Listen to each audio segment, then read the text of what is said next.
Hey, man, PFF put out one of their recent mocks, and nice mock. I'll say this is a nice mock because you come away with a really good player in this mock draft. But, and there's always a but. In this mock draft, the Chicago Bears move up to take Abdul Carter. I'm tingly. All right. Where do they move up to, Ben? Right. But the Chicago Bears in this situation trade away their first round pick. Okay. 39. Let's see that. 149, 148. Okay, 148. All right. So your fifth round pick. All right. That's it. That's a lot. Yeah, but I'm fine with that. For Abdul Carter, that was the question. Can the Bears go all in? Are the Bears in a position here where they can actually go all in? Whoa. I'm seeing the article now. They're also giving up next year's first round pick? Yeah. You were jumping the gun on me. I was letting you get there. What? Two firsts? Two firsts. Okay. All right. 39. Fifth round pick. Next year's first. Abdul Carter is gotten. You still have a second round pick. Your defensive line is set. I don't think you can do it. I'm an all-in guy. You could go all in. And here's the thing. I'm fine with you going all in if you're trading future picks. I would give up the 2 first-round picks this year, next year.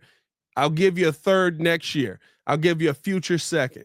I want to push this draft stuff off as far as possible. You try to keep all your second and third. This is a draft that teams will be built in.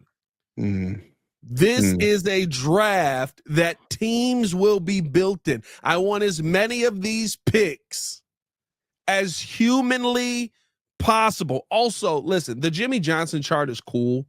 It doesn't apply here.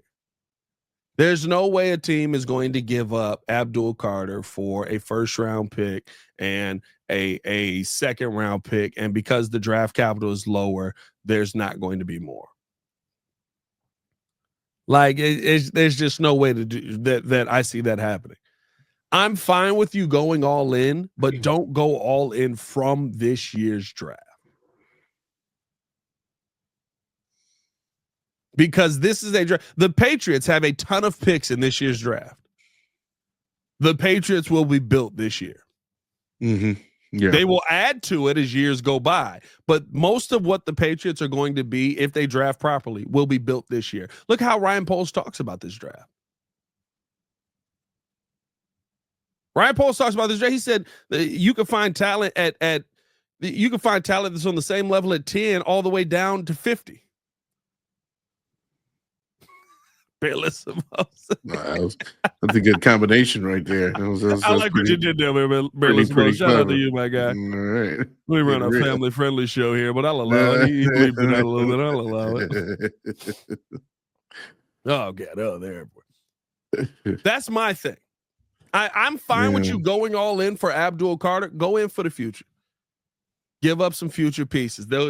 Because the thing is, right, like even to this day, if you did this for essentially, this is a Micah Parsons type of player. And I know that's a cop out, kind of a conversation because Micah Parsons is played the same position, wore the same number, is all these things at Penn State, same school, all of that. But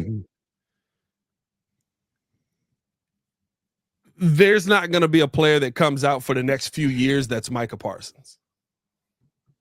Right, I'd still give up a lot of draft capital for Micah Parsons because you're not going to get a Micah Parsons in the draft. If you feel that Abdul Carter is Micah Parsons, that to me is a conversation that I'm willing to have on. You give up a couple of firsts, you give up a future third, you give up a future whatever it is, because there's not going to be that guy at any of those positions, right? but not this year, because this is a draft that, to me, and I've said this a couple of times, this is the 2016 draft to me. This is a draft where you're getting all pro. You're getting Derrick Henry in the second round. You're getting Ronnie Stanley at 8. You're getting all pro players later on in the draft. You're getting Hall of Famers in the second and third round. Now, can I guarantee them going to be Hall of Famers? No, but that's how this draft feels to me. Feels very similar in that regard, where it's just like, because this is the thing, Jordan, every time we do one of these mock drafts or whatever it is, what do we hear? Well, there's no way that guy's gonna fall past 15. Only 15 people can be 1 through 15. Somebody's gonna fall. Listen, I love Omarion Hampton. Yeah, I love Omarion Hampton. I think that he's the guy. He may be a second round pick because there's so much talent and people are moving up and now people are moving down, and the running back position may start to go further and further down because the offensive linemen are going further and further up. Like that's the reality of this draft. There's a ton of talent here. You cannot go all in on this year's draft. I was fine with this mock PFF, but my goodness, when you lost me when you said you were giving up next year's first round, and I'm actually disagreeing with you. I think that I don't have a problem giving up some of this year's draft capital if you're giving up 1039, and heck, if you're giving up 72 and 148. But if you're giving up next year's first, I wouldn't do that. I would go all in for a prospect like Abdul, by giving away some of the capital this year and still being able to address some other areas with your second round pick, your additional second round pick, and then later rounds. You just have to be smart with it. But passing on a prospect like Abdul Carter, if you can go up that high, I feel like you would feel it on the back end, because we've seen where the Bears have been in a position where they've almost had a bite at the apple. We just talked about recently, being a pick away from getting Aaron Donald versus when we got Kyle Fuller. We know that Kyle Fuller was a really, really good player for the Bears, but Aaron Donald is generational. He's otherworldly. He's legendary. He's a Hall of Famer. Yeah. And so when you're able to get a prospect that looks as if he is going to be that special as Abdul Carter looks to be, I'm fine with that. I have no problem giving up this year's capital.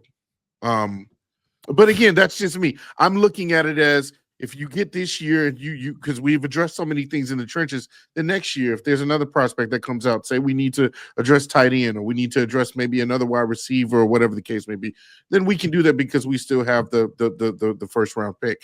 I'm a little hesitant to give up that first rounder for next year. See, I'm fine with giving up the future because I don't know what that's going to be yet. All right, we can all be excited about the whole draft and all the mugs go into college next year and not look like those guys. Like, I don't know. That's tough for me. That would be tough for me to give up this year's draft because I know the talent that's in here. You know what I mean? Like, I know the talent that's coming out of this year's draft. I would love to have a ton of it, but I guess if you get the best of the talent, that's a great feeling as well.